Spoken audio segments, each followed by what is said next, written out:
Welcome into Around the Felt. We have a special episode tonight. The free agency frenzy recap.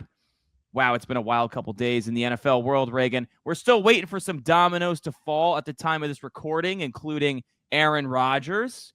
That then turns to Russell Wilson. Where are those guys going to play? Are my Giants going to get a quarterback? I don't know, but still a lot of dominoes to fall. A lot of big signings, and we're going to dive into all of it thus far, including Reagan's Jets getting Justin Fields. We're going to get into it, my friend, but you got to let me know, how are you feeling? Are the vibes high with Justin Fields as the new quarterback of the New York Jets? Yeah, I'm excited. I think it makes sense. I've been saying this for a lot of teams. Take a shot on these low risk, high reward players, because it's not like we gave him a ton of money and it's easy to get out of. It's a 2-year deal, so I'm fine with it. It's if it works out, hey, we got a future quarterback. If it doesn't, all right, we're probably in a good position to draft a quarterback next year. So I'm fine with it. Yeah, and to your point, the money is not a lot for a starting quarterback. He probably makes more than only guys that are on rookie deals in terms of starting quarterbacks around the league. So you're right. It is a very low risk, high reward. We'll get into it, though. We're going to start with the quarterbacks here, obviously. Some big moves. The Seattle Seahawks traded Geno Smith to the Raiders for a third-round pick. Sam Darnold then, in turn, signs with the Seattle Seahawks for 3 years, 105 with 55 guaranteed. A big deal for Sammy D. We mentioned Justin Fields, 2 years, $40 million with 30 guaranteed to the Jets. And then Daniel Jones signs with the Colts. 1 year, $14 million to compete with Anthony Richardson for the starting job. Now, yeah. I heard. What about Zach Wilson? One year, $6 million with the Dolphins. Come on now. Yeah. Hey, we talked about the Dolphins just recently on our mini series we're doing, recapping the 2024 season for each team, and we mentioned they need to get a viable backup for Tua. Your boy Zach Wilson, does he fall in that category? No, but I don't hate it. I mean, who would have been a better option, you think? Jameis? I know you Joe highlighted Flacco. Jameis. But, you got to think of at this point of their careers, like, yeah, that's true. I mean, Wilson's never going to be a high-end starter, but he is young at least. Like, he still has room for growth. Where, like, true. You probably know what Wilson is, but it's a little bit more unknown than Jameis. Yeah. No, I don't mind it, honestly. And, yeah, so we'll see. But what are you going to say about Daniel Jones? Well, I was going to dive into Daniel Jones. I was going to say I heard through the grapevine that Drock has got some questions for us regarding these quarterback moves. One question for you guys. Here's Drock. This player is not being talked about as much from what I've seen during this free agency period, but is Kirk Cousins still a franchise quarterback, or would he be a huge mistake for a team for their long-term success? Yeah, Kirk Cousins, Atlanta said they're fine holding on to him and paying him a significant amount of money. I think it's like $27 million to be their backup. It's risky. I think Kirk, he doesn't really have leverage to force his way out, right? Like he signed the deal. He's locked in. Now, I know the Browns traded for Kenny Pickett. I know Kirk Cousins was kind of getting floated around to Cleveland if he were to get released. I mean, maybe if Rodgers goes to the Steelers and Russell Wilson goes to like the Titans, although I'm seeing they don't really have a lot of interest in him, and the Giants are sitting there with their dicks in their hands. Maybe Kirk Cousins makes its way to blue, like for a late round pick. Like, I don't know, dude. Right now, I think the ball's in Atlanta's court. Yeah, I mean, it's kind of smart too, because if they hold on to him now, you could kind of wait till the deadline. There's going to be contenders that lose their starters, and they can kind of just trade him away to some team that gets desperate. Look at the Jets. I mean, look at the Jets, 2 years ago with Rodgers. He went down right away, and there was no one really out there to trade for. So if there is a team that loses their quarterback super early on with playoff or Super Bowl aspirations, I mean, why not go trade for Kirk Cousins? Because he's probably better than most backups in the league. I don't think there's many teams where you could say for certain the backup's better than Kirk Cousins. Yeah, I'd probably argue he's the best backup, right? Like, who do you think would be a better backup quarterback than Kirk Cousins? I guess Daniel Jones and him are kind of a coin flip at this point. Yeah, I mean, but, I'm seeing that Jones, it's full go, chance to be the starter. They're competing. And, yeah, you pay him $14 million because he has that chance to be your I starter. mean, even Jimmy G at this point, I mean, I may still lean him. I think Kirk's better than Jimmy G. It's also like Kirk was coming off the Achilles, which is tough. And he's also like a statue as is. So that didn't really help. But I mean, we bashed the Falcons all year. Like you look at that team, it's a good offensive line. You have a star running back in Bijan. We like Drake London a lot. Darnell Mooney, we've highlighted how good he was last year. And it just still like wasn't enough for them to start winning games. And he had that stretch where it was just like, maybe you are the worst starter in football, Yeah, definitely, man. It'll be interesting to see what happens with Cousins, but you want to dive into some of these other quarterbacks and the impacts they may have on their teams? Yeah, let's talk about Geno Smith to the Raiders first. This I did not see coming at all. Apparently, Geno at 35 was seeking an extension, wanted, 40, 45 million a year. And Seattle's like, you know what? I don't think we want to pay that. Like, what other options are on the board here? And, all the talk was Darnold's going to go back to Minnesota on a short-term deal.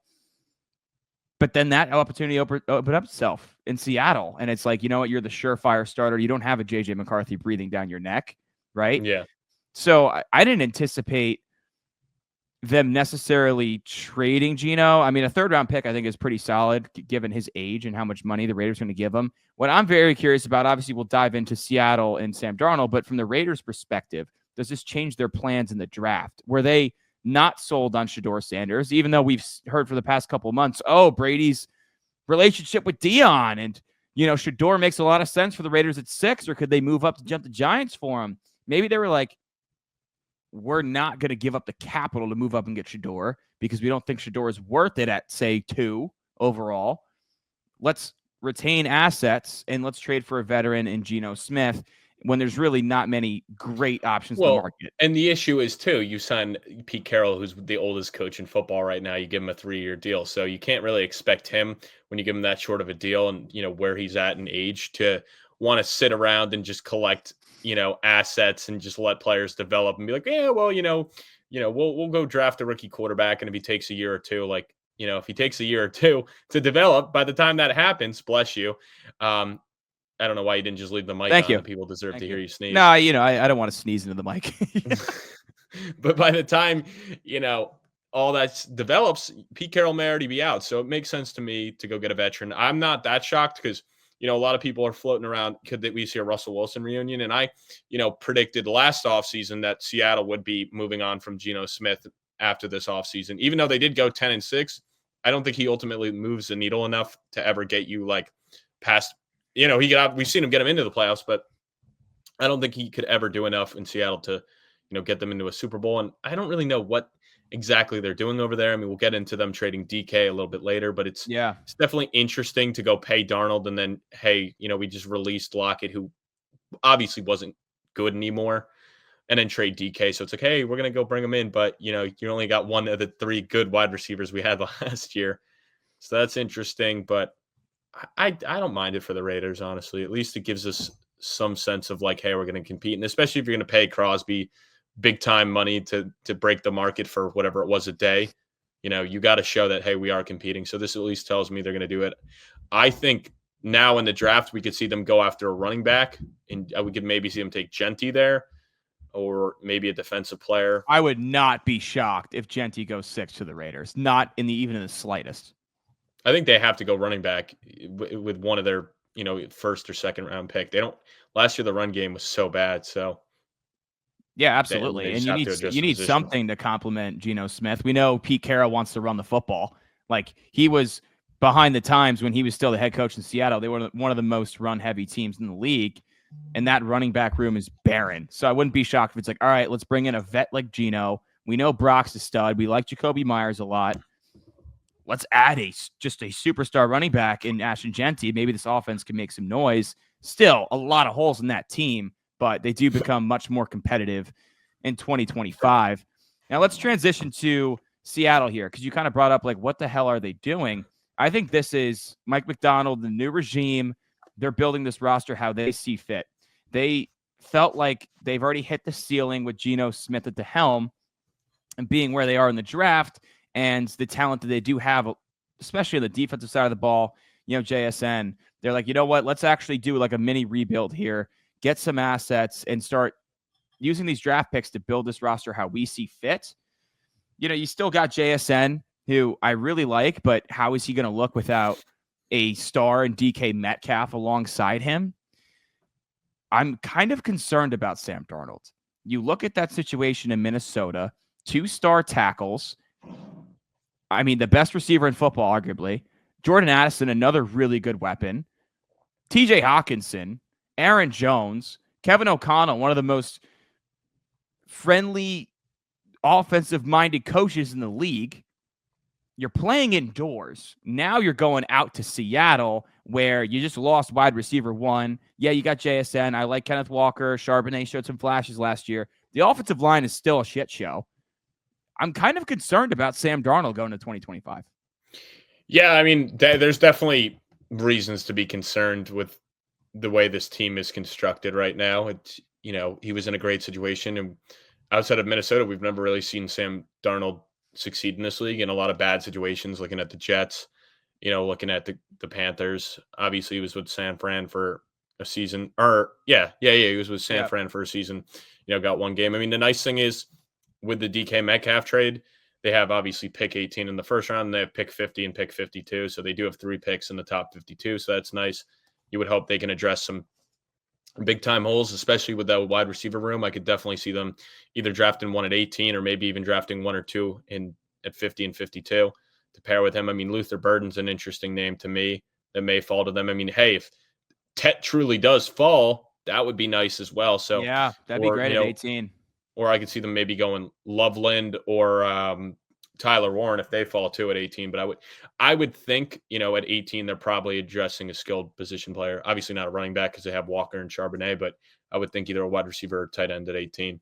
I think offensive line is certainly in play too. They still need help up front. Even though they've took Charles Cross high. I know they liked Abraham Lucas, but like they need help on that offensive line for sure.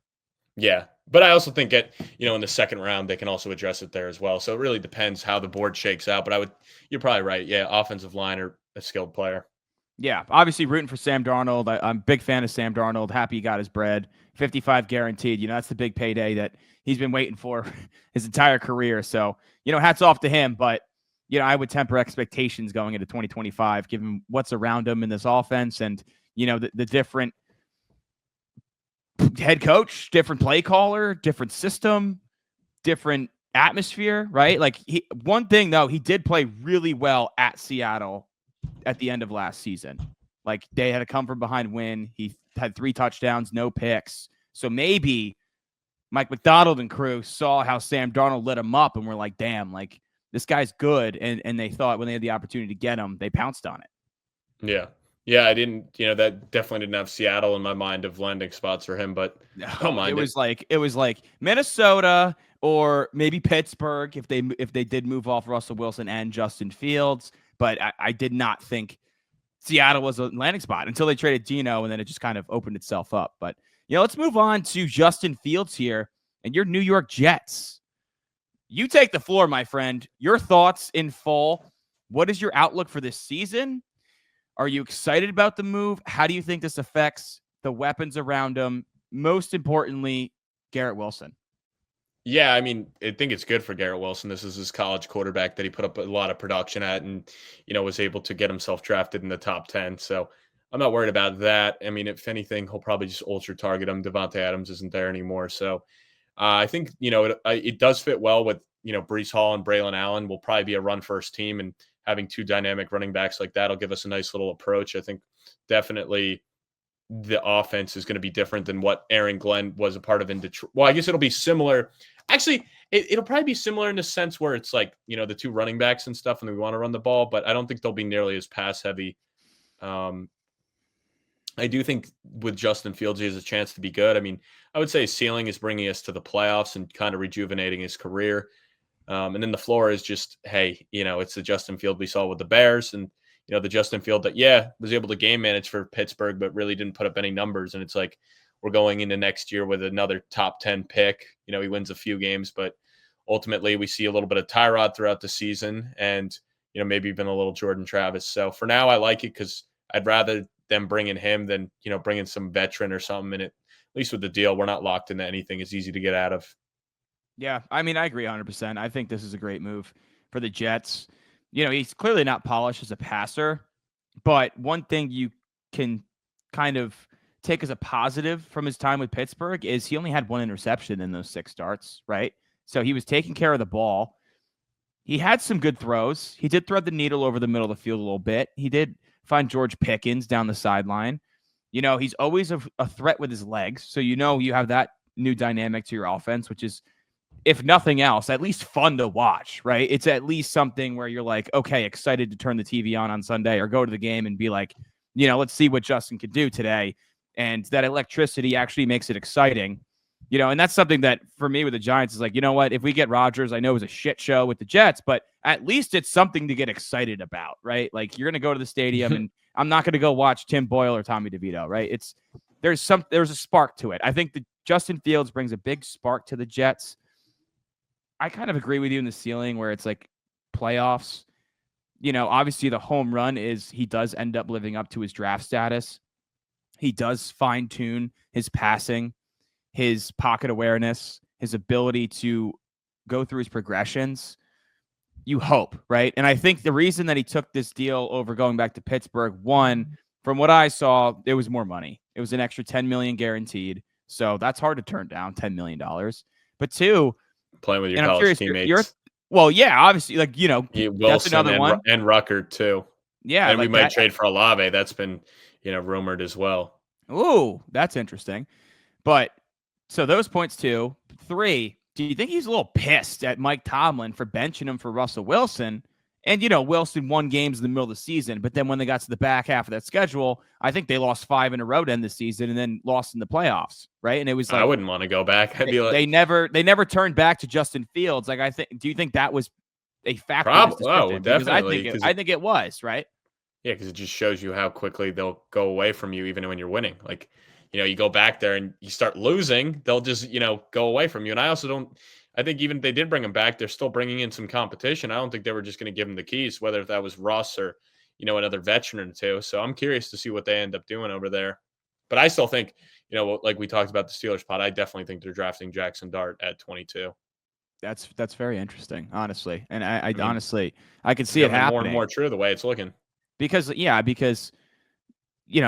into Rodgers. Because if we talk about Pittsburgh right now, right? So it's Rodgers. I was seeing they're probably going to move on from Russell Wilson, but now it's like, okay, they're starting to open up dialogue with Russell Wilson, like potentially having a rekindling of their marriage.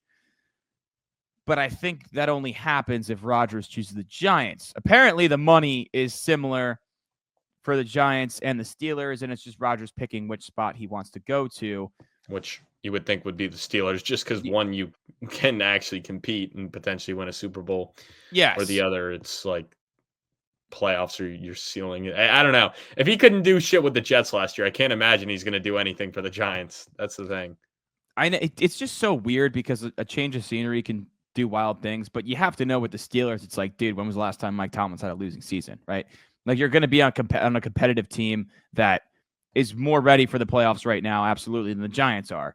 The only reason I could think he wants to go to the Giants, and I heard Peter Schrager say this, is like, yeah, he has the house, but he's also like, dude, Aaron Rodgers can buy a house wherever he wants. He's made more money than like any quarterback in NFL history. It doesn't matter, right?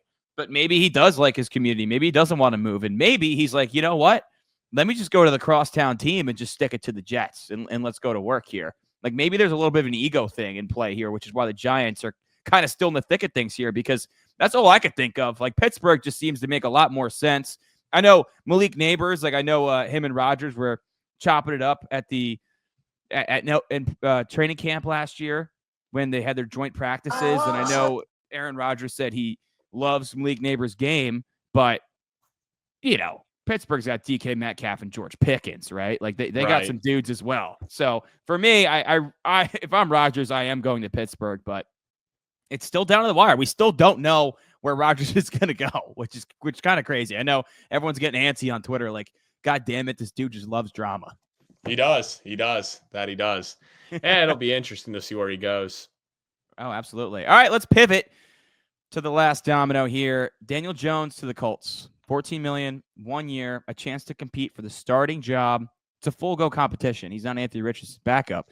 And I'm seeing a lot of people thinking that he's going to win the job and be the week 1 starter for the Colts. And it's just very ironic that it is the Colts because, one, the Giants beat the Colts this year and it fucked them out of number 1 overall. But 2, Daniel Jones shredded the Colts in 2022, clinching the Giants' wild card position and getting into the playoffs. So this is a team where Jones has had success against. I wonder if that was in Ballard's mind a little bit. But clearly, this is Richardson's last opportunity in Indianapolis, I think, to truly solidify himself as the quarterback of the future for this team.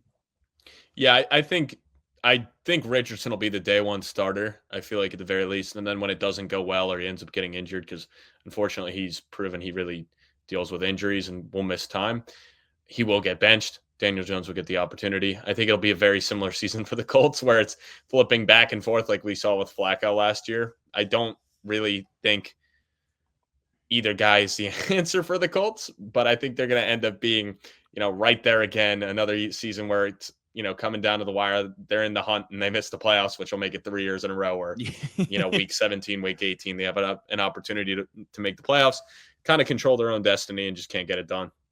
Yeah, it just screams like a 7, 8, 9 win team.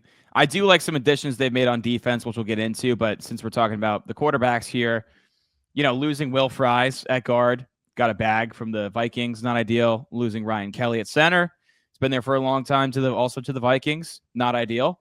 So for a young quarterback like Richardson, who's severely struggled with his accuracy and pocket awareness, that's not ideal. And then for a quarterback like Jones, which we've seen throughout his entire career, struggles with pressure and kind of has PTSD from his early days of just getting hammered, and his pocket awareness is probably among the worst in the league, that also is not a good recipe for success here.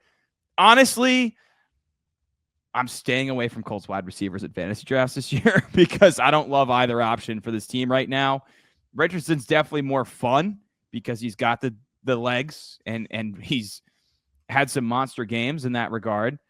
Richardson also loves just pumping the ball downfield and throwing bombs, where Jones kind of is a one-read kind of guy and more quick so Pittman game, might be nice not with pushing Jones, the ball what you're saying. downfield. Yeah, I mean, Walmart, fan of the show, been on many times. He's like, I think this might be because he has Pittman on fantasy, but he's like, I think Daniel Jones might revive Pittman's career here because clearly Richardson's not the guy for Pittman. No. And I will say at least Jones is athletic enough where that's another reason I think they may have brought him in is like, hey, the capital's there. We've seen the guy succeed in this league. He's mobile enough that we don't have to completely run a different playbook. Like where with Joe Flacco, it was a completely different playbook when he had to come in.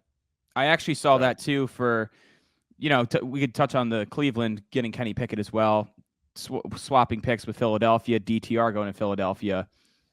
I heard this said by Bucky Brooks, actually. He's like, I think this is Cleveland wanting to hone down on a specific skill set at quarterback, more of a pocket passer, so they don't have to constantly change their playbook where they were going with multiple different guys. Because when you have Richardson and you have Flacco, you literally need 2 different playbooks, especially for a guy like Richardson that has had those injury problems. So I like that point you made where Jones can run the same plays that Richardson runs. Exactly. So, but it shall be interesting. More dominoes to fall in the quarterback market. But I'm ready to talk about some other guys now. Yeah. Before we move on to the other guys, I want to get your thoughts too on this. The action with the free agent quarterbacks thus far and all the deals we've seen in trades, is that an indication of how the league sees this draft class from the quarterback position? Where it's like, we know that, okay, there's probably going to be 2 guys, maybe 3, Jackson Dart picked in the first rounds. Shador has a lot of second and third round grades from scouts. Jackson Dart does as well. Cam Ward's seen as really the only first round talent. But even then, he's not considered a premier prospect, right? Like the highest I've seen him is ranked like 7th on people's big boards. I've seen him down to like 20, right? All these moves with these vets. Is that an indication of this draft class and how a lot of these GMs are like, I'm not going to mortgage my future in my job taking one of these young bucks early on? I don't necessarily know if it is. It might be, more of an implication that the Titans and the Browns asking price is way too high. And some of these teams that we could see trading in are like, yeah, it's not worth what they're asking. We're just going to go elsewhere. We're not willing to give up that kind of money or that kind of picks if these guys are totally sold and asking for a king's ransom. So I think that could be more of an answer there. I think that plays for the Giants trying to jump to 3-1. If it's like, dude, we don't want to give up our 2026 first and a second for Cam Ward, like, yeah, we're fighting for our jobs. Let's bring in Rodgers, who's the best available guy in the market, and let's take an Abdul Carter, Travis Hunter, and let's try to win some games right now, right? Like that could be like, if the Titans are going to play hardball and they're just going to stick and pick Cam Ward, then it's like, you know what? Does Brian Daboll and Joe Schoen want to mortgage their future for Shedeur Sanders? Clearly, the Raiders didn't want to mortgage their future for Shedeur Sanders because they just traded for Geno Smith. The Jets got Justin Fields. They weren't going to mortgage their future for Shedeur Sanders, right? Yeah, but also who knows what the Browns are saying, too. The Browns might just be like, we're taking them no matter what. We can't afford. Well, maybe it is Cam Ward 1 and Shedeur Sanders 2. Maybe the Browns are like, all right, Kenny Pickett and Shedeur Sanders are our guys going into this year. Yeah, I mean that. Yeah, them giving up a little bit of capital, not much capital to get Kenny Pickett. I don't think they brought him in to be a starter. I think they just brought him in to be a backup. Yeah, to be another option, right? I think the Eagles were fine with Tanner McKee as their backup. And I know Daniel Jeremiah was saying coming out of the combine, he's like, yeah, I'm hearing Browns are going quarterback at 2, like for sure, going quarterback. And if they don't, they're taking one in their second rounds. Like they're taking one with their top 2 picks for sure, most likely number 2 overall, which is probably going to be Shedeur Sanders unless the Titans, this is all smoke, and they do stick and pick Abdul Carter. But I don't know, dude. The Titans have been very quiet. We'll see what happens, too, because if the Titans do go with a guy like Russell Wilson and you got Will Levis, I don't see them adding a third quarterback to that mix. Right. True. All right, let's move on. Let's talk some weapons here.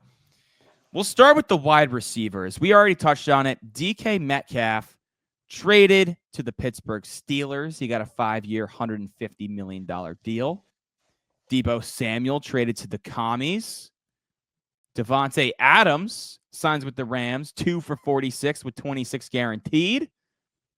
Therefore, Cooper Kupp is being released if a trade does not materialize, which how often do we see this? Once that comes out, you got no goddamn leverage. The best you're going to get is a 6th round, 7th round pick. It seems like Kupp's going to be released. I'm seeing New England float around there, which is interesting. Chris Godwin re-signs with the Bucs, 3 for $66 with $44 guaranteed. Mr. Consistent himself, Darius Slayton, stays with the Giants, 3 for $36.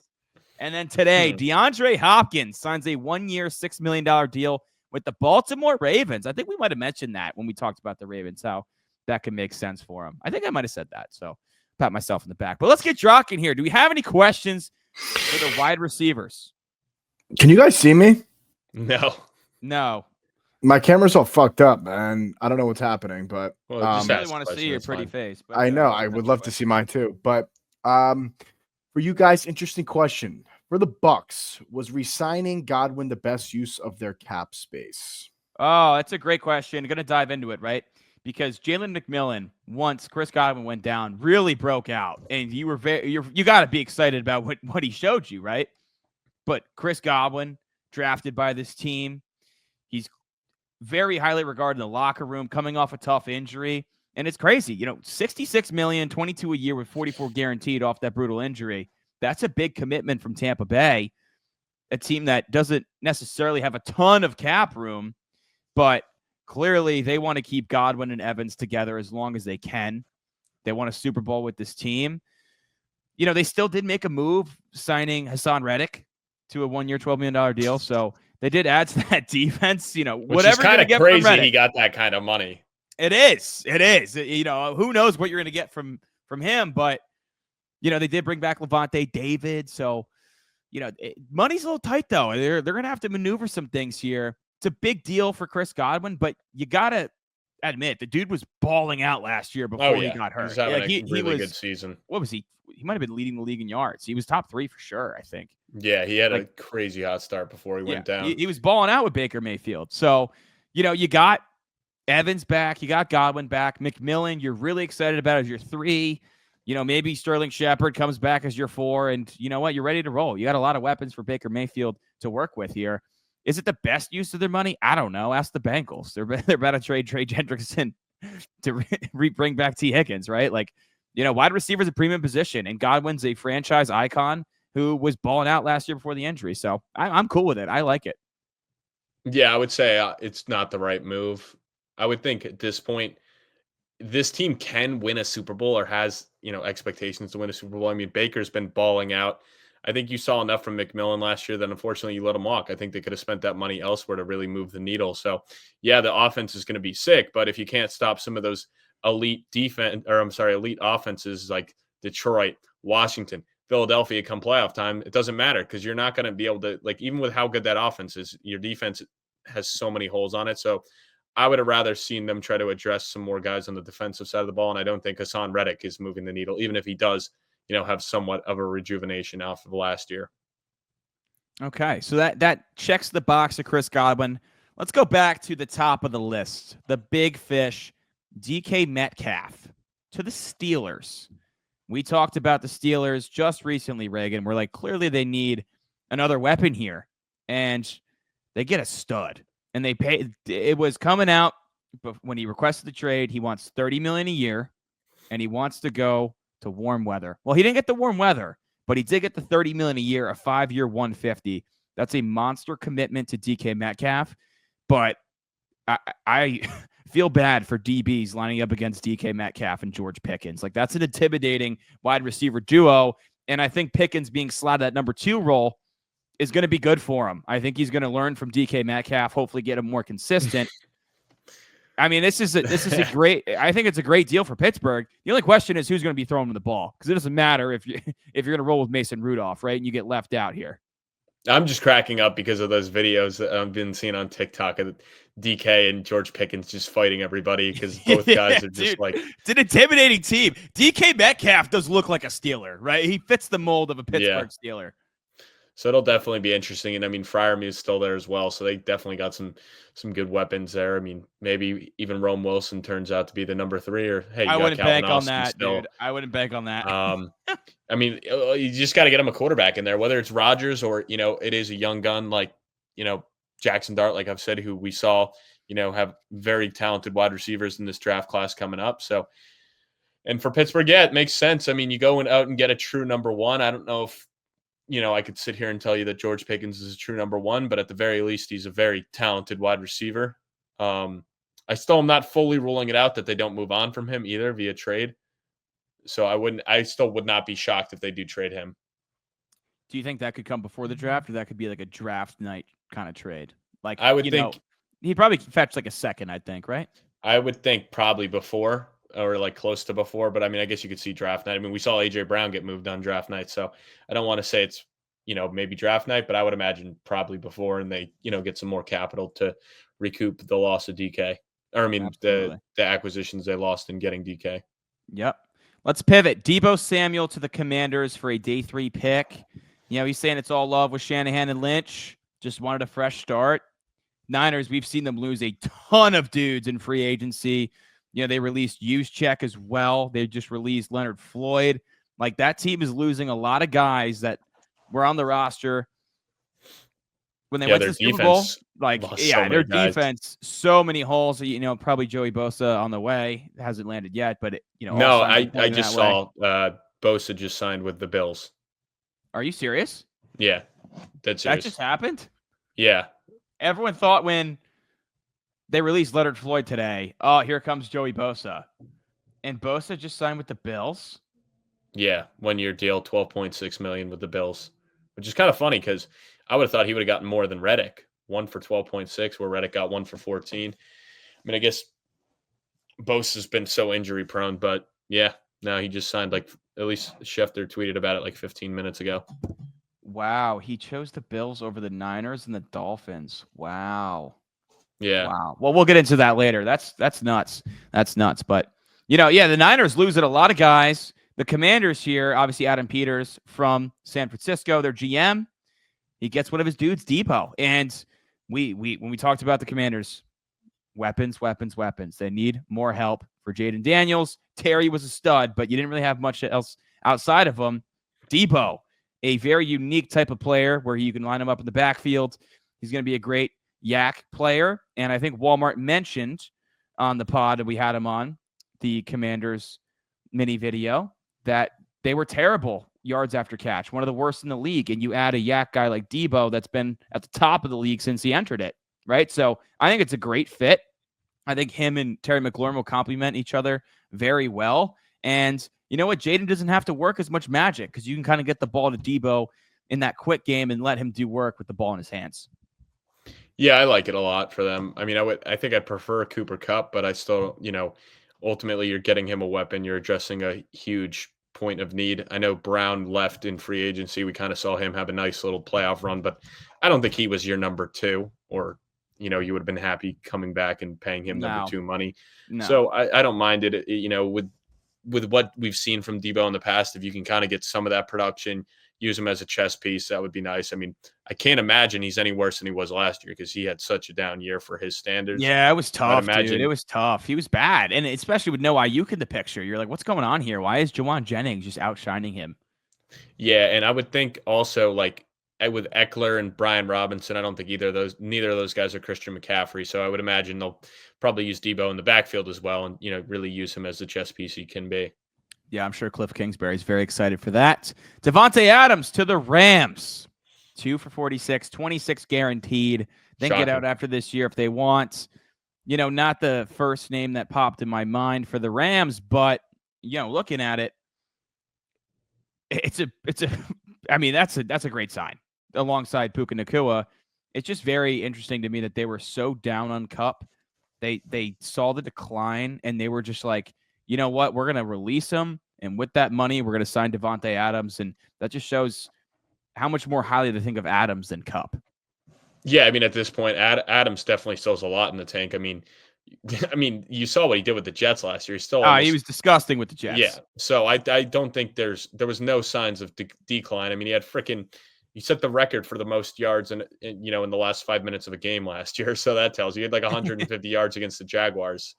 So I don't mind it at all. I mean, my dynasty team definitely took a big hit having Adams, Nacua, and Kyren Williams. That kind of sucks. Oh yeah, that's you got too many cooks in the kitchen, man. Whole lot of Rams stock. You got to move one. You got to move one of them, I think. But I would think they're still going to put up a lot of points. I'm curious to see. Is the Nacua the one, or does Adams come in right away and we see kind of a similar thing to what we saw with Garrett Wilson, where it's like, hey, he was the one, but now we got this veteran here. I mean, I guess he doesn't have any ties to Stafford like he did with Rodgers, but I would definitely be interested to see how that dynamic comes out if Adams, takes more of a number two role or comes in right away and just starts demanding targets. Yeah, I think Puka's definitely still going to get his, but if both guys are healthy, you got to think both will eclipse 1,000 yards with Matthew Stafford at the helm, right? Yeah. This offense is going to be very high powered. There's no doubt about it. I don't hate the fact that you have 3 guys, but it just seems like, if the Rams have a bad game, you're going to have a bad game. You're going to have a bad game. It's going to be tough to overcome that when 3 of your horses, 3 studs, are all on one team, right? All on one offense. But, with Sean McVay and Matthew Stafford, I love it for Davante Adams. He's going to be a beast next year in real football and in fantasy football. And this does not deter me away from taking Puka Nacua very high because he already has that rapport with Stafford. Even when Kupp was, not as far down declined as he is now, Nacua was still getting his, right? So, I think it's fine. I think it's a great sign for the Rams. This team is sneaky dangerous going into next year. Yeah, I would say definitely Nacua might be more of like a second rounder now, but I think, his ceiling could have been like the number 1 fantasy wide receiver and number 1 wide receiver in football if they didn't bring anyone else in. No, he definitely could have won the Triple Crown. I was seeing in best ball drafts him going like in that 8 to 10 range. I'm assuming with Davante Adams in the picture, he's probably in that 12 to 18 range, right? Yeah, if they didn't bring Adams in, I think we get to saw him win the Triple Crown. I'm not even kidding. He could have had a freaking insane year. Yeah, because Stafford would have thrown the ball 15 times a game. Yeah. Well, that means Cooper Kupp is out the door. The writing was on the wall. They said, never say never, but they said they're going to release him if a trade does not materialize. Kupp seems to be pretty bummed out about it. You feel for the guy. What destinations now stick out to you? I saw a report that he's intrigued with the thought of New England, although not set up to be a contender next season. He'd be the clear number one option and would have an opportunity to get a ton of targets. Maybe he does sign a 1-year deal in New England with Drake May and just, tries to boost his stock. Yeah, I am interested because he's out there. Stephon Diggs is still out there. Yeah. We just saw Christian Kirk get traded from the Jaguars to the Texans. So, Jacksonville's one I could see as well, just because they release Evan Ingram. They trade Christian Kirk. So I could see him taking a cheaper deal down there to go play with Brian Robinson and Trevor Lawrence. Brian what are some other teams? What did I say? Brian Robinson. Brian Robinson, stud receiver. Brian Thomas. I would like to say the Chargers, but I just don't think they'd bring him in with, his rapport in the slot with, Lad McConkey already being there. Yeah, it seems a little repetitive. Buffalo paid Josh Palmer, so I don't know if they'd be looking for him either. I don't know. I think Buffalo would still be an option. It depends on the money, though, right? Because Buffalo doesn't have a ton. They just give Josh Allen that massive extension, which we didn't even touch on because maybe Kansas City on a cheap deal. Just, they work their magic. Yeah, it depends what he wants, right? Broncos too. New England's going to give him the most money, but if you want to try to win, Buffalo, Kansas City, they make a lot more sense. Could see Denver too. They could be sneaky. Yes, Denver's still looking for a weapon. Yeah, Vegas, they could use some more help as well. They seem like a team that trading for a 35-year-old quarterback, they're trying to win right now. Yeah. So I think they now become a suitor that we probably wouldn't have said a couple weeks ago. Yeah. And we'll just touch on very lightly Slayton back with the Giants. This one did not really see coming. A lot of Giants beat reporters did not see this coming, given that, Slayton was buried in the depth chart when Dayball and Shane first came in. And then last year he asked for a raise and they said no. He asked for a trade. Never happened. And you know what? They gave him $12 million a year to come back and be their wide receiver too.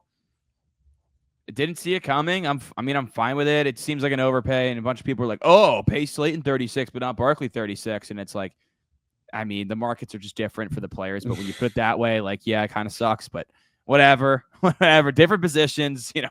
Doesn't really make sense, to be honest. I thought they would have just gone all out to keep their jobs. That's not overpaying a very mediocre, very midly consistent wide receiver. Doesn't exactly keep your job. So. I don't know. And it definitely doesn't make it more attractive for a guy like Aaron Rodgers. If they go and spend that money on Cooper Kupp or Stephon Diggs to pair with Malik Neighbors, then it gets a little more interesting. But ultimately you go with a guy that, is younger and it's probably will have more left in the tank and produce more through the long run. But I don't know. I definitely didn't. Oh, shit. The computer almost fell. That was almost scary stuff. Yeah. Well, a couple of things there. So you think Diggs and Kupp are going to get more than 12 per year? Because the Bills gave Josh Palmer very similar money as well. I don't know. And that's what I'm saying. I don't think Hopkins just got 6. I would like to think that they're better than him at this point, but I can't imagine they're getting more than 12. And also I would imagine, they're probably not getting more than a 2-year deal at most because you really don't know how much they have left in the tank. Yeah. How much do you really want to risk? So to me, would I rather have Cooper Kupp at 2 for 24? As a fan, no, but as it just doesn't make sense from the front office perspective. You know what I think it was? This is what I keep coming back to. I think there was a lot of smoke coming out of the locker room that what they missed last year was leadership. Losing Barkley and McKinney, 2 captains, vets that were there for a while, vets that got you to the playoffs and won a playoff game. Slayton was the leading receiver in 2022 for this team when they won a playoff game. Yeah, it seems like a slight overpay for a guy that's going to give you 700-800 yards, right? But he's very highly respected in that locker room. He got drafted by this team. He's been there 6-7 years. Maybe it's like, you know what? Let's not let another guy who's very highly respected in the locker room walk out the door. Yeah. From that perspective, I think it makes more sense. But from what you're saying, would I rather have Stephon Diggs as a player? Yes, I'd rather have Stephon Diggs. But Diggs has his own kind of off the field button heads kind of issue, right? Where if you let a guy like Slayton go, who's highly respected in the locker room, you bring in a guy like Diggs, who's getting pissed off about his targets and, not really being a team guy, then maybe you lose the locker room a little bit and then everything snowballs. So maybe it was just that veteran voice that's been here and just keeping him in the building for some continuity. I think it makes more sense from that perspective than from a pure talent perspective. Yeah. No, I see that. I see that. And the Chiefs obviously bring back Hollywood as well, but they lose Hopkins. That one's interesting that, you know, What was the deal in Hollywood? How much money was it again? I'm not sure the Hollywood deal. I know the Hopkins deal was 1 for 6, which I was Yeah, I know it like was 1 for 6 for for the Ravens. Hopkins, which I didn't really see him coming back to Kansas City anyways. I mean, maybe it was always an option, right? But I did see a tweet from D Hop back in 2020 of him, Lamar, and Derrick Henry, and he's like, "How many touchdowns would this trio score?" And like Flaming Hot Takes was like, just like added it, like because he just signed with Baltimore, and I think it makes sense for Baltimore, like just a veteran in the room. You're happy with Zay Flowers, you're happy with Bateman. That third guy now being DeAndre Hopkins, although he didn't light the world on fire in the postseason run for Kansas City. They didn't really need him to. He's not the same caliber of player, but having a guy that's had multiple All-Pros, was just in the Super Bowl with Kansas City, I think will help that locker room a lot and maybe mentor your younger receivers. Hollywood 1 for 11. Ooh, he got 11, huh? Yeah. I mean, he missed a lot of the season, but he did play well down the stretch for him for sure, especially the back half of the regular season when he got back. Yeah, he That did. seemed like a lot though. But how about the running backs? Let's talk about them a little bit. Yeah, let's talk some RBs. Najee Harris, the big domino to fall here. 1 year, $9 million with the Chargers, a team that loves to run the football. I don't think this takes the Chargers out of drafting a running back pretty early here. Jim Harbaugh is going to want to run the football. You have a big back like Najee, which, the guy's going to stay healthy. You know that. I don't think they'll draft a running back. I think they'll draft a running back. Did they not bring back? Isn't JK still there, or is he gone too? I know they cut Gus, but I thought JK's still there, and they drafted Vidal last year too. So I don't think they will. I didn't see anything about J.K. Dobbins. I'm pretty sure. I guess J.K. was on a 1 year deal, but I find it hard to believe that they won't. I'm on J.K. Dobbins' Twitter right now. There's nothing. The last time he retweeted. I mean, he's still a free agent. He's still a free agent. So, I mean, I find it hard to believe they wouldn't bring him back with all that production. But I guess you're right. If they don't bring him back, I mean, you would think they'll probably draft someone to pair with Najee. But you have Najee, who's a big back that's going to get you tough yards. He doesn't have that breakaway speed, but he's going to be healthy. He's going to be on the field. He's the only back the last 4 years to have 1,000 rushing yards in each year. And it's actually crazy if you look at the list, like guys that do that. It's like LaDainian Tomlinson, Adrian Peterson, and like Najee Harris. You're like, all right, one guy's not like the other here. But, that's what happens when you stay healthy at a position which it's very difficult to, right? Najee does have a lot of tread in his tires, taking a lot of hits. But for me, this is a very low risk move for the Chargers, but I like it if he fits what they want to do. And I think he's going to have a solid year. Let's see if he can have more than 4 yards per carry. I'd hope so behind that offensive line in this scheme. But, I think you can get a back with some more juice on day 2 to pair with Najee, and it makes a lot of sense for the Chargers and how they want to run this offense. Yeah, and also Aaron Jones with the 2-year, $20 million deal was kind of the other big domino for the running back market. Yeah, he re-signed with Minnesota. That made a lot of sense, I think, for Minnesota. He was solid last year. I think he set a career high in rushing, actually. So, behind that offensive line and that scheme with Kevin O'Connell, great move for Minnesota. Going to be very nice for J.J. McCarthy to have a vet like Aaron Jones standing next to him in the backfield. Yeah, I mean, I'm trying to think. Were there any other big running back moves? I don't think there. The only other one that I think is of any substance, Javonte Williams to the Cowboys, 1 year, $3 million. Very low risk move. Clearly was not the same player last year coming off that brutal knee injury that we saw earlier in his career. But hey, you know what? If he still cheeks, fine. Very low risk. Dallas hasn't done shit. Like, it's been a long time since they've done anything in free agency, but they still haven't really done shit. They're just like losing guys, honestly. But, Javonte Williams comes in. Another team, I don't think this does not take them out of drafting a running back. I still think they could draft a running back. I still think they could take a running back at 12, although I don't think Ashton Genty will be there. But, this team definitely needs some more juice on offense outside of CeeDee Lamb. When you have Dak Prescott coming back, paying him all that money. But for Javonte Williams to go to Dallas, I think that was probably the ideal landing spot for him. Yeah, I mean, I still wouldn't be shocked. I mean, they only gave him $3 million.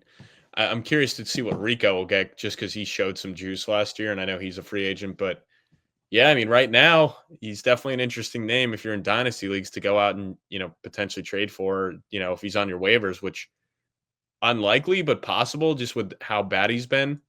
Definitely a guy I'd be keeping an eye on just because of the situation. And, right now the path is wide open, but we'll see what they do in the draft. I'd imagine they bring in at least a guy, maybe even two. Yeah, probably. All right, let's touch on some big uglies here before we move to the defensive side of the ball. Yo, let me ask my question first, dog. God damn it. You got a question about the RBs? Sorry, Brock. It's fine. Very little movement, so I didn't know if you would be prepared for the running backs. No, you know what? You answered all of my questions that I had for the running backs, but I got a new one for you guys. Very generic question for you guys, considering this free agency period and what's happening. But is signing a veteran running back in free agency ever worth it, or should teams just consider drafting fresh legs every year? I would say it's pretty worth it, like what we saw with the Super Bowl last year with, Barkley. Saquon. I mean, you saw what Josh Jacobs did in Green Bay, what Derrick Henry did in Baltimore, but that is the age-old question, right? It's like, why would you pay a running back? You draft him, run him for 4 years, and then let him go and draft another guy. That's what everyone was doing, and it was cycling through. But last year was kind of the year where everyone was like, hold on a second here. Well, the running back might be like the finishing piece, right? Like if you're in it's a little different, Adam. But who were your three leading rushers last year? Barkley, Jacobs, and Henry. But who's on the market right now that you would even put in that tier before last year? Well, nobody's on the market now. So I'm not gonna necessarily say it's hard to say either way because I don't think there's a guy in the market that is like Aaron Jones. You would probably say is the best guy in the market, and I don't even think. And he got the most money, yeah. Yeah, and he's not even close to any of those guys' caliber right now. Like, and I don't even think last year when we were going through the free agency period that you'd be saying that either. Like even Tony Pollard, a guy who had a pretty good season as well, who signed with the Titans, I would still say is better than Aaron Jones. So, it's interesting. I just think it's a weak year for the free agent class, but I definitely think we've seen a shift that, in not this season, but the following year, you'll see a lot of teams going out and signing some of those bigger name running backs. No, I don't think Tony Pollard's better than Aaron Jones, but what about? I don't know. He had a good year, bro. Yeah, so did Aaron Jones. Set a career high in rushing. So yeah, but we're not going to say we won't argue Aaron Jones, Tony Pollard here. Clearly, Aaron Jones had a better offense. Aaron Jones better offense. Fine. Now, for Jock's question, who's the next big time running back that could hit the market? Is it Breece Hall? Would you pay Breece Hall big money? Yes, because he doesn't have a lot of wear and tear on the tires. But he does I don't want the Jets to pay him. He does have a knee injury already, though. No, but I'm saying I like in the sense where like. Yeah, he has the knee injury, but he's still young. And, he kind of was underutilized last year. He missed most of his second year. He's missed some time his rookie year. So I feel like there's just not a lot of wear and tear on those tires. Like, this is my thought process, right? If you're the Jets, would you pay Breece Hall $16 a year? No.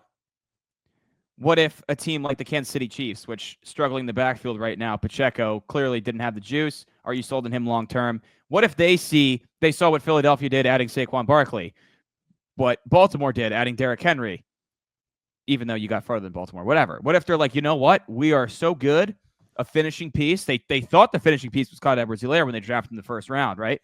What if that finishing piece of them is Breece Hall and they give him a bag? And Breece Hall goes nuclear in that offense with Patrick Mahomes, right? It could be a similar conversation.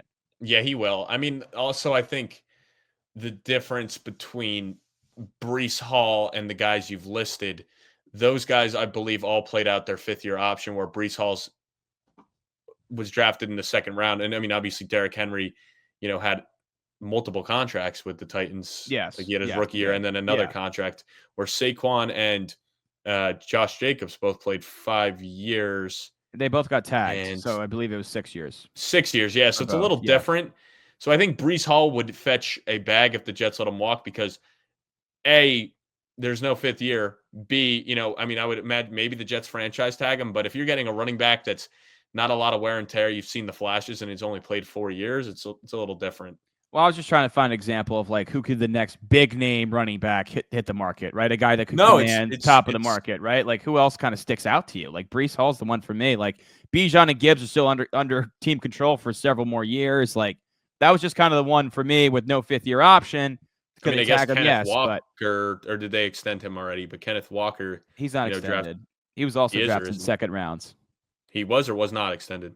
He was not. He was also drafted second round. Yeah, so that's what I'm saying. The same draft as Breece Hall. So he'll be on the market next year too. And both of those guys, I think, will fetch, massive contracts if the teams don't retain him or franchise tag him. And Yeah. both guys have, viable backups behind them where it's like, all right, maybe we'll just roll with those guys and not pay him. Yeah. And I think adding a running back is kind of your roster set up to win. You're already built in the trenches. You have a quarterback and you're adding a running back. I don't think you take a running back if you're not ready to compete. Yeah. All right, let's talk some big uglies real quick. We'll get to the defensive side of the ball. Laramie Tunsil traded the Commanders for a second, third, and fourth round pick. Holy shit. What is Houston doing? They're losing all of their offensive linemen. I know that offensive line wasn't necessarily great last year in front of CJ Stroud, but Tunsil, I believe, is a 5-time Pro Bowler. Like, your blindside protector. I think you could mark down in pen Houston taking a tackle in the first round this year because they don't have a lot in front of CJ Stroud after he had a down year. Doesn't make a ton of sense. But for the Commanders, I love this move, dude, to protect Jaden Daniels' blindside. Like, this is a home run for me. Yeah, you just have to. I mean, they had so much money, and he, was really able to hide the offensive line last year. But if you can actually get guys where you don't need them to hide it, it's even better. So it makes sense to me to go out and spend. I mean, I believe they were top 5 in cap space. Yeah. Yep. So it's a good move. It's and one that they're doing it via the trade market instead of free agency, which they've been very also active. Interesting. But you know what? They're giving up. I mean, this is a pretty decent haul, second, third, and fourth. But they did have a decent amount of draft capital and a ton of money, so they can afford it. Yeah, I mean, he's obviously considered one of the best right now at the tackle position. So I don't mind it at all. I don't mind it at all. The Bears retool their offensive line in front of Caleb Williams. It looks like their starting 5 is set, although I wouldn't count out taking an offensive lineman at 10, although Ashton Genty is now the odds are moving. It was plus 350. Now it's plus 150 for Genty to go number 10 to Chicago with Ben Johnson. I just think that makes so much sense if the Raiders don't snag him at 6, that is. But the Bears add Joe Thuney, the All-Pro from the Kansas City Chiefs, Jonah Jackson from the Rams, and they signed Drew Dahlman, their new center, from the Falcons. 3 pretty high-level interior offensive linemen added here. You still got Darnell Wright at right tackle, who you took 2 years ago. They got some guys to play with here in this offensive line in front of Caleb, in which, Caleb took the most sacks in the league last year, partly because of that offensive line, partly because of his own doing, trying to beat him. I mean, that it's hard to blame the offensive line. Like, watching some of those Bears games last year, I was like, the dude just holds on to the ball forever. I remember that Seattle Bears game. I'm like, he just turns around and just holds it. I'm like, throw it away. Throw the damn ball away. Like the old man screaming at the TV, throw the ball away. That was a sick no touchdown for a score in that game. Oh, that was wild. But you gotta love what the Bears are doing thus far. Really trying to build up that offensive line in front of Caleb Williams, protect that investment, the future of your franchise. So love it for the Bears. Will Fries, shout out, put me on my ass. Cranford Cougar. 5-year, $88 million deal. Minnesota Vikings. An already strong offensive line got stronger here. And also Ryan Kelly coming over to play center from the Colts for Minnesota. So retooling that interior for JJ McCarthy. And then Morgan Moses going to the Pats. 3 years, $24 million. Someone his age getting a 3-year deal is, pretty crazy, but shows how desperate the Patriots are to get some help in front of Drake May. Yeah, definitely. I would say that's a little bit of a, not overpay, but just interesting to give him the 3-year deal. And with the Vikings, man, that offensive line is going to be scary. They're going to be able to run the ball down everybody's throat. And JJ McCarthy's set up for a very nice situation if he can, stay healthy with those weapons and, that offensive line. Dude, that offense is stacked. Absolutely stacked. It's got to be a top. Shit stacked. 5? Do you think it's top 5? Is that a top 5 offense on paper? It might be number 1 in terms of offensive line and weapons. Like, you got to give the nod to Detroit, probably, in Philadelphia, right? I don't know. Now Baltimore, it's definitely going to be a debate. Baltimore does not have the offensive line like Philly, or Baltimore just lost a couple guys. Like, they don't. They lost Amari. Yeah, they did lose Amari. They don't have the O line that the Eagles and the Lions. All right, maybe Minnesota. I'm getting a little ahead of myself, but they're probably. I mean, outside of those 2 you listed, they might be top 3. They might be 3. You could certainly argue it. So good news for Minnesota. All right, let's get to the defensive side of the ball. There's a lot of moves here. I don't want to name them all before getting Drock's dumbass in here. So let's get Drock in here for his dumbass. Dumbass. I'm a dumbass. Hey. You just I am a chirped me. dumbass. You A just very successful dumbass somehow. Yeah, my only question that I have tonight. Will Jevon Holland thrive in New York? Yeah, he will. Fuck yeah, he will. Let's go. Let's go. Jevon Holland to the Giants. Love it. The top safety on the market. That secondary. Ooh, young, dangerous. We'll get into it. Right now. Yes, Jevon Holland's going to be a stud in New York. He had his best coverage grade of his entire career last year, but it wasn't even his best season. 2023 was. Too expensive for Miami to keep. The money they got him for, 3 years, $45 million with 30 guaranteed, was less than what Trevon Merritt got. Interesting. Dude, this guy's interesting. What's interesting is that you let Xavier McKinney walk, and then you basically pay Jevon Holland a similar deal the next year. That's the only interesting part to me. No, you know what? You know what's interesting is that's a casual take because they had a similar offer for McKinney. He turned it down. He got more from Green Bay. They got blindsided by how much he got from Green Bay. And you know what, Reagan? People can change. People can learn from their mistakes. I mentioned it earlier. Joe Shane clearly realized I shouldn't have let the leaders It's just lead. Interesting. Yeah. It is interesting, though. It's an interesting thing where it's like, okay, you clearly showed an unwillingness to pay top of the market for a safety. The next year you did. Maybe he looked at his defense and was like, shit, we need a guy on the back end. We need a guy that can create turnovers because they did not create any turnovers last year. It was bad. And you know what? They just got a comp pick for McKinney. It's a third rounder. So saved a little bit of money. A year later, you get Jevon Holland, who's maybe not in McKinney's level, but McKinney also was in an all-pro with the Giants. He was very good. He was not an all-pro with the Giants. You get a third-round pick, a little bit less money. You get his replacement, Jevon Holland. I like it. The back end of that defense, we'll just get into it. They added Paulson to Deebo from the Saints, 3 years, 54, 36 guaranteed. Deebo last year before breaking his femur, I believe in week 7 or 8, was one of the best man corners in the league in terms of yards allowed per targets and all those advanced metrics. Dude was balling out, and dude throughout his career has had great ball skills, ability to force turnovers. As I mentioned, the Giants couldn't do that. So now you got a Deebo at 25. You got Holland at 26. You got Phillips at 23. You got Banks at 24. You got Newman at 23. A lot of young talent in the secondary. It's probably the best Giants secondary they've had since 2016. So I like it. I'm very excited, but it all doesn't matter if they don't get a goddamn quarterback. Yeah. I mean, yeah.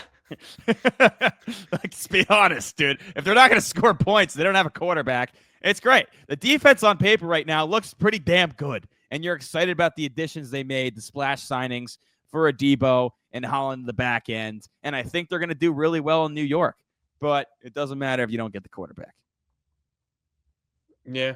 Yeah. I mean, I don't mind it. But yeah, like you said, it's just Giants are in a weird spot. But, you know, Holland's the top guy in the market. So, you know, I was hoping my Jets would get him. But, hey, you should be happy as a Giants I saw fan. the Jets were in the bidding for Holland, but I think it got too high for what the Jets have. Reagan, that's a big doom for the Jets. Hey, we got Cisco, baby. Andre Cisco from Syracuse. Same draft as Jevon Holland from Oregon and, you know, whatever it was a couple of years back.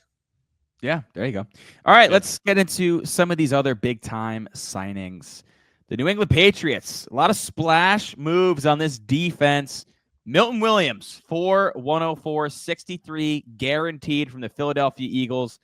Considered by many to be the top ascending free agent in this class. Maybe not the best player right now, but from what we've seen from him, given his age and how quickly he really came onto the scene and how dominant he was in the Philadelphia Super Bowl run, the big fish of the free agent class goes to New England. I was seeing Carolina was in the mix there. Arizona was in the mix.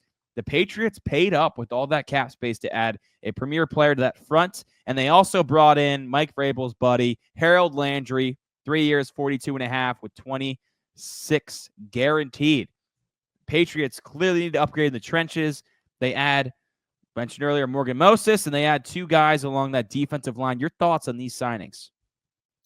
I originally saw something different for the Milton Williams contract, so that makes more sense because I was so confused because a lot of people, like you said, regarded him as the top guy, and I think I saw like 4 for 26, and I was like, "What?" And I'm like, How's the top guy getting like? You have your glasses on, dude? What the fuck? I think Schefter may have like had a typo or something. I was so confused because I swear I saw 4 for like 26 to the Patriots. But yeah, that's dude's gonna be a stud. I mean, I get it with the age and stuff and the production right away. I mean, 26 million a year may seem like a lot for some unproven production, but when you're the Patriots, you have a lot of cap space, and you are now a bad team where you have to pay players to come. You got to pay them the premium to come play for you. It makes sense. Some of the other edge rushers. I mean, we talked about Bosa a little bit earlier going to the Bills. That one's interesting to me. I love it for the Bills. It seems like, Von Miller's out the door. You bring in a guy like Bosa. You're hoping he's healthy. For a Bills defense that really just gets snake bitten by injuries very consistently, maybe it's not the best signing in that regard. But, anytime you can add a 5-time Pro Bowl pass rusher to your lineup, when you just saw how Mahomes got beat, the pass rush, I think it's a great move for Buffalo. I think it's a lot of upside here.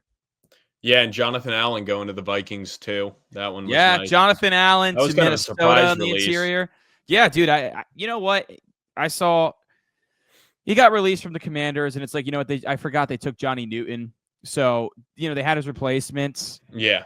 And, whatever, they were fine with it. But what's interesting to me is the Commanders then just went and signed Javon Kinlaw to a 3-year, $45 million That was deal. A crazy overpay coming from a Jet fan, bro. He was like a backup.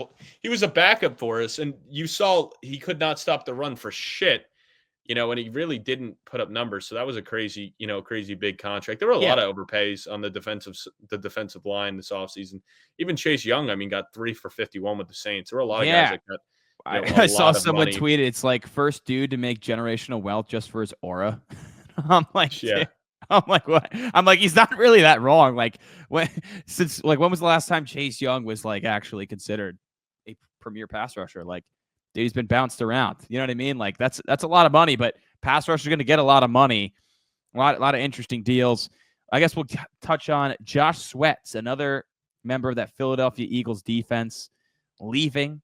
Goes to the Cardinals, 4 years, 76 with 41 guaranteed. And, this is a big thing I was touching on last season before the season even started, when we were doing our preseason predictions for each team, each division. I was like, dude, you look at this Cardinals front, it's probably the worst in football. Like, they need dudes. Getting a guy like Josh Sweat, just won a Super Bowl, very established pass rusher. For a team like the Cardinals that still seems like they're several pieces away from competing, this is a great sign in my mind. It's just one. It had to happen. I mean, like you said, they had to get somebody to rush the passer. They had to. So I don't mind it. I still think they could address, pass rusher in the draft as well. I mean, it's such a big need for them. I mean, and a lot of it, like Grady Jarrett also, I believe, Grady Jarrett, he got released and signed. I don't know where. Chicago. 3 years, $43.5 million. So the Bears continue to build the trenches. Grady Jarrett, a veteran presence. It seems like a lot of money when, clearly he was not the same player that he's been last season. Lost a lot of juice, but you got to respect the career he's had and the presence he'll have on a young defense. So I like it in that regard. It just seems like a lot of money, but you know what? The Bears have a lot of money to spend. Yeah, no, I mean, and for the Bears, it's good to see them dressing both sides of the ball. And the trenches, dude. You bring in trenches. Yeah, because you bring in Ben Johnson doesn't mean you have to forget, your defensive identity now that Eberflus is gone. So that was another one. It was just really surprising to me to see how much, how many defensive linemen, got released and then signed with other teams. I mean, I feel like we saw a lot of turnover at the D-line specifically at any other position. Well, dude, Jarrett signed like 10 minutes after he got released by Atlanta. It was crazy. I was like, did he know he's getting released today? Like, did all these people know already? And he was already talking to other teams? Like, yeah, that was insane how quickly he signed. But, let's hit some linebackers here. Nick Bolton back with Kansas City, 3 years, 45-30 guaranteed. I was hoping they were going to re-sign Nick Bolton. Dude's made some stellar plays for him in big-time moments. So he stays home in Kansas City. Yeah, can't pay everybody, but Nick Bolton, they clearly value highly for that defense. Sherwood with the Jets. Sherwood 3 with for the Jets. 45. Dre I was happy about Greenlaw. that. Dre Greenlaw to Love the this. Broncos, 3 for 35. I love that, dude. A Denver defense that was already good. They had 2 Niners, Greenlaw and Yeah. Hufanga, the Yeah. safety. He clearly was not the same guy last year coming off the brutal injury in 2023, but in 2022, dude was an all-pro. 3 for 45, 20 guaranteed. Same deal the Giants gave Holland, just 10 million less guaranteed, but Hufanga, a ton of upside. And for a defense that I really liked, and I did They mention might be the best defense in football next year. I say, yeah, dude. I mean, you look at that defense, you're like, holy shit! Like they got They had 3 dudes. All-Pros last year, and Yeah, then and I was you like, add two more studs. Yeah, and I mentioned during our Broncos pod, I was like, I'd like to see him get some more guys in the secondary, and Tufanga makes a ton of sense. I did not think they were going to get Dre Greenlaw, though, to that linebacker core. Like, if Greenlaw's back and healthy, like what we saw in 2023, shit, that defense is legit. Yeah, and they still, we'll see what they do in the draft, but, on paper, you could make a case they have the best defense in football now. I mean, 3 guys were all pros, and you add in Hufanga and Greenlaw. I mean, it was probably Philadelphia last year, but I mean, they've lost so many dudes. We'll touch they traded away CJ Gardner-Johnson too. Yep. CJ Gardner-Johnson traded to Houston for Kenyon Green and a pick swap. Houston fans are like, oh, this is great. Green is ass. Everyone else is like, well, who the hell is going to block for CJ Stroud? They took Green in the first round, never really panned out, hasn't been healthy, but you look at his PFF, like run block win rate and like pass block win rate.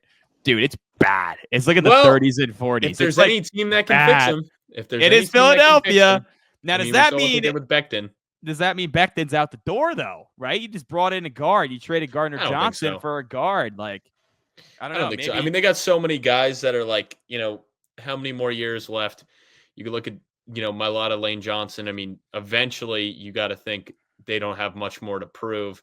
They're getting up there. So it could just be like, a younger guy. Let's see. Not that old. No, I know. But I mean, it could just be like one of those guys where it's just like, you never know with injuries. You can always have depth never hurts. And maybe, they can turn it around. So I don't know if it's necessarily saying Becton's gone, but it might so more be saying that, let's get some depth and see if we have another lottery ticket here. Yeah, that makes sense. Detroit Lions, they lose Carlton Davis to the Pats, 3 years, $60 million. Big ad for the Pats opposite Christian Gonzalez. I mean, that's a pretty sick cornerback duo, but Detroit did not wait long to add DJ Reed, 3 year, $48 million. I was surprised that Davis got that much more than Reed, honestly. I mean, Reed had such a down year was the issue. He just wasn't what he was for the first couple of years of that contract. So I think that's, the big reason. I'm going to look at the ages real quick, but I believe, DJ Reed's 28. What's Carlton Davis? But I would say, just the fact that, I mean, I guess Carlton Davis, why is it not showing his age? Born in 96. So I guess they're both 28. So I guess it really just probably comes down to this last year. I mean, even the Jets paid Brandon Stevens. I would have been fine bringing back either of those guys versus, paying him 3 for 36. Yeah. Or taking Mr. Consistency. I mean, I kind of like it for Detroit. It just comes down to, is Reed going to be healthy? Because that's really what burned this team last year was the amount of injuries in the back ends. But, I think it's a solid sign for them. I think he fits the mold of what they want to do defensively. Yeah, I almost wonder if could we see them reunite with Darius Slay, because was he not cut? Or no? Darius Slay signed with the Pittsburgh Steelers. Oh, I missed that. I was going to say, I almost wonder if we could see a reuniting there. Well, Slay mentioned, I think, on a podcast like last month that he was, if it wasn't going to be back with Philadelphia, he wanted to go back to Detroit. I guess Detroit, I think Slay signed a 1-year deal, so it's weird to me that Detroit wouldn't.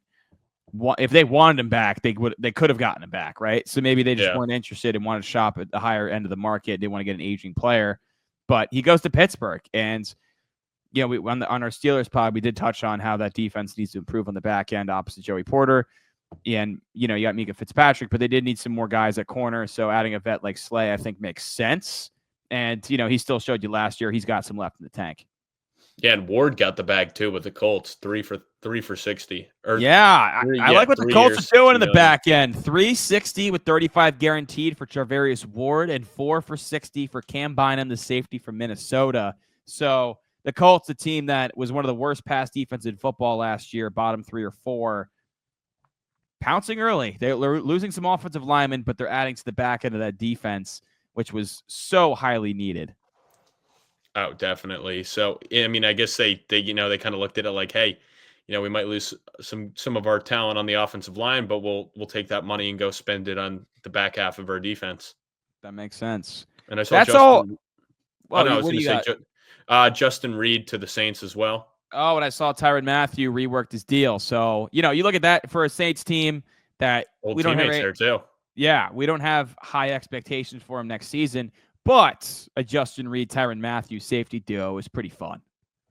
Yeah, I mean, it's just weird. I mean, the Saints are in such a weird spot. I don't really know what they're doing there with the cap and stuff. I mean, I guess they signed Chase Young and you bring in Justin Reed. So I guess it makes the defense a little bit better on paper. I mean, I guess they're not terrible, but I'm just not really sure what the vision is there. It's like, what's your ceiling with Derek Carr? You got holes at corner. Offensively, I mean, nothing really to write home about. If Olave is not going to be healthy, Kamara's getting up there now. I mean, we'll get into the Saints, but yeah, it is interesting that they did pay a safety given all the holes in that roster. Yeah, I just didn't. I didn't expect it to be there. I mean, that was really it. I mean, there wasn't. I don't think there's any other ones we missed. I mean, I guess it's possible we missed another big one. I think we got everything. I got everything on my list, and I got 40 dudes. I mean, did you talk about a Deebo with your boys? I talked. Right? Oh yeah, I went on my spiel about our young secondary and how I'm excited about it. Yeah, I'm very excited about it. Oh, and actually, the Bengals did bring back B.J. Hill, so that's good. Yeah, B.J. Hill, solid run stuffer up the middle. He's got some juice as a pass rusher too, so I like B.J. Hill. It is interesting. Before we close this out, Trey Hendrickson, like now that he can seek a trade, and with all these edge rushers coming off the board, I'm curious to see who's going to go trade for him, because obviously he led the league in sacks last year, so he's very much in his prime. And Khalil Mack went back with the Chargers too. So yes, Khalil Mack did go back with the Chargers after getting released. So I think he's making $18 million now compared to would have been like 25. So they just cut him and they just, basically gave him a little pay cut.